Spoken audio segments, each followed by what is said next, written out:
que faire avant même de poser les implants pour éviter la survenue des maladies périimplantaires.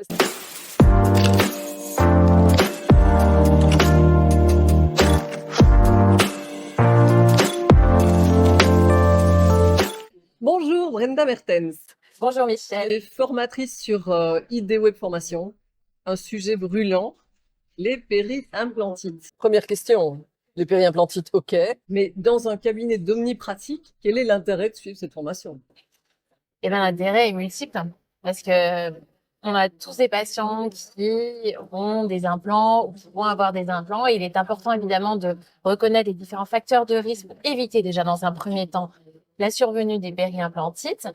Et puis après, il faut évidemment savoir les diagnostiquer. C'est-à-dire que quand on a des patients qui ont des implants, il faut savoir les suivre, il faut savoir les voir régulièrement pour évaluer, faire la thérapeutique de soutien. Et pendant cette thérapeutique de soutien, savoir bien diagnostiquer la périimplantite au plus tôt, précocement. Et ensuite, si malheureusement on est face à une maladie périimplantaire, savoir la prendre en charge, savoir la traiter au final.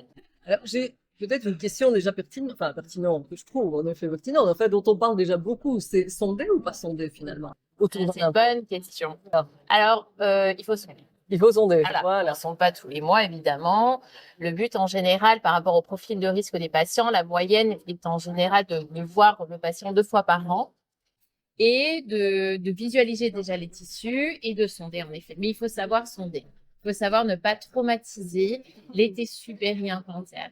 Et pour cela, évidemment, on a une sonde parodontale spécifique à avoir, il faut savoir comment sonder. Donc ça, on va le voir dans la formation, Voilà. dans le chapitre évidemment diagnostic et les outils qu'on a besoin pour pouvoir diagnostiquer, comment le faire, dans quel axe, quels sont nos repères pour pouvoir être efficace et non traumatisant évidemment. Alors, est-ce qu'il y a des points cliniques essentiels que tu pourrais mettre en évidence par rapport à la formation en entier? Alors, clinique, bon, comme je disais, il y a évidemment le diagnostic, mais une fois qu'on est face à la périimplantite, mais pas que la périimplantite, mais aussi la mucosite, c'est mais qu'est-ce qu'on fait? Qu'est-ce qu'on fait face à ça et comment on en informe aussi le patient? Donc, il y a toute cette démarche-là, il y a toute la prise en charge non chirurgicale et chirurgicale. Évidemment, il y a différentes étapes, différents défauts qu'on peut appréhender et comment on les traite, comment on fait le post-op également de ces patients. Donc, voilà, on va vraiment voir tout ça de A à Z. Voilà, et donc la prise en charge aussi de la thérapeutique de soutien, j'imagine. Voilà. La thérapeutique de soutien, évidemment, comme une prévention primaire, avant donc la survenue de la maladie, mais en prévention aussi, ce qu'on dit secondaire, voire tertiaire, après la périimplantite. Et on apprendra aussi une nouvelle notion qui est la prévention primordiale, c'est-à-dire que faire avant même de poser les implants pour éviter la survenue des maladies périimplantaires. C'est ça, voilà. Le but est quand même là. Ce qu'on veut, c'est éviter ce fléau du siècle. Bien sûr, tout à fait. Et alors, est-ce que tu penses allez, voilà, demain, il y a mon frère qui a envie de suivre la formation. Est-ce que tu peux lui donner un conseil par rapport à ça? Parce que ce sont des longues formations. On a quand même séquencé la formation par item. Donc, on a essayé d'avoir des modules qui font maximum 1 heure et demie. C'est vrai que c'est des modules qui sont quand même assez riches. Donc, moi, ce que je conseille, c'est de les appréhender au fur et à mesure. Déjà, de bien s'installer, de se mettre peut-être un petit verre, de faire ça dans de bonnes conditions. Et de commencer donc son module, finir, et puis voilà, réfléchir peut-être la semaine, essayer de le mettre déjà en place au cabinet, et puis quelques jours plus tard, passer au module 2, voilà, de faire ça vraiment au fur et à mesure. Voilà, ok. Et donc, comme ça, de mettre en pratique Immédiatement. immédiatement. Oui. Voilà, c'est ça. Alors, évidemment, on n'a pas, heureusement, des périimplantites toutes les semaines.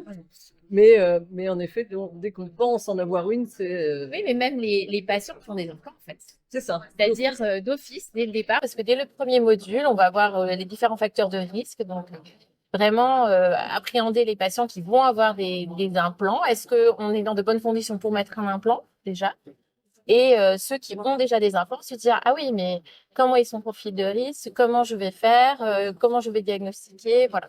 Et mettre les choses vraiment au fur et à mesure en place. C'est ça. Alors, c'est vrai qu'on pense toujours facteurs de risque liés à la prothèse, à ce qui se passe en bouche, à l'hygiène et tout ça. Mais est-ce que l'hygiène de vie, donc par exemple la nutrition, sont des choses aussi importantes? Oui.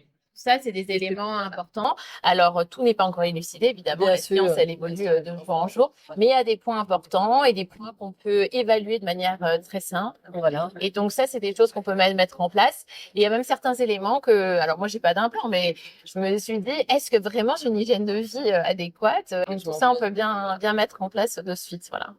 Ah bah super. Eh ben, écoute, merci pour ces petits conseils. Avec plaisir, Michel. Merci pour ce moment avec toi. Avec Et plaisir aussi.